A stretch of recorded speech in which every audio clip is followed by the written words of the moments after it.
Yeah, I find they play the same, day in, day out. I think they're really consistent, and I just think that comes from the veteran guys and leadership that they have in that room that they demand a certain standard. So, I think it's not really too surprising to see them have success. They play hard, they play really well both sides of the puck, so it'll be another really good challenge for us tonight. How would you describe what it's like to go head to head with Bergeron? It's always a challenge. I mean, his hockey IQ is obviously off the charts, and his two-way game, face-off circles, he's very strong. So it's always a challenge, and I think it's a challenge that has to excite you to go up against guys of that caliber to just compete. You've been on pace for 50 goals before. The last couple of seasons that were truncated, but what does it mean to sort of be right on the doorstep of it right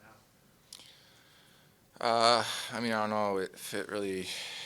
It's not really something I really think about. Honestly, it's I just try to take it day by day. That kind of stuff. I think just has a way of working itself out, and as long as I'm just taking care of myself, making sure I'm playing the right way, both sides of the puck.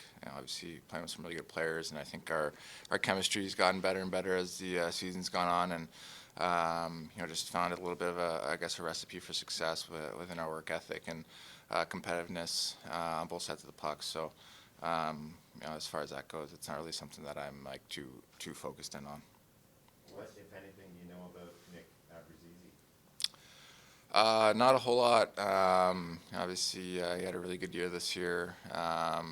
Nice to add another Harvard alumni to the team. So, look forward to getting to know him, I guess, over the course of the next couple of weeks and have him around. But it should be a really exciting time for him, obviously.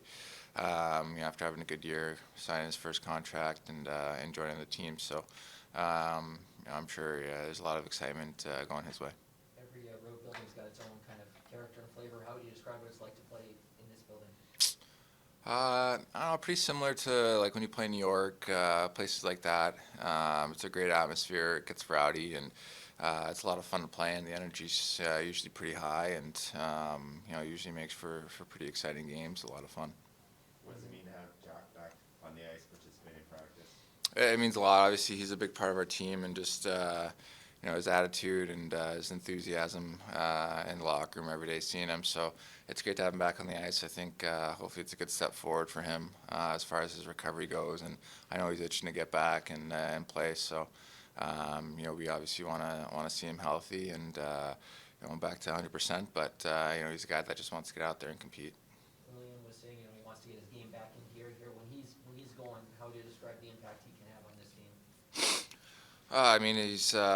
He's got the puck on his stick all game, and obviously with his skating ability, his ability to just skate his way out of traffic with the puck and all that stuff, and he's a dangerous player, and especially when the wheels are really turning on all cylinders. He's really dangerous. So I thought he played really well the other night. I just think his tenacity on the puck was great, and he's able to pick pockets and get the puck, and obviously he's so good when he has it. So he's a lot of fun to watch. Do you notice a change in his demeanor at all? He always seems pretty confident when he talks to us, but when he's going through stretches where maybe it's not going in or the puck's going in when he's on the ice? Pretty much the same all the time, which I think is. Depending on how you look at it, I guess, but I think it's definitely a good thing to have because you go through the ups and downs of a season, you go through the ups and downs of playing in a place like this, and obviously the attention and the media and the pressure and stuff like that. And I think just be able to stay level-headed all the time is definitely not a bad thing. Obviously, winning is always most important. But have you looked at the list of guys in this league who scored 50? It's not a long list. There's only been 3 Leafs who've done it previously. Have you paid much attention to that?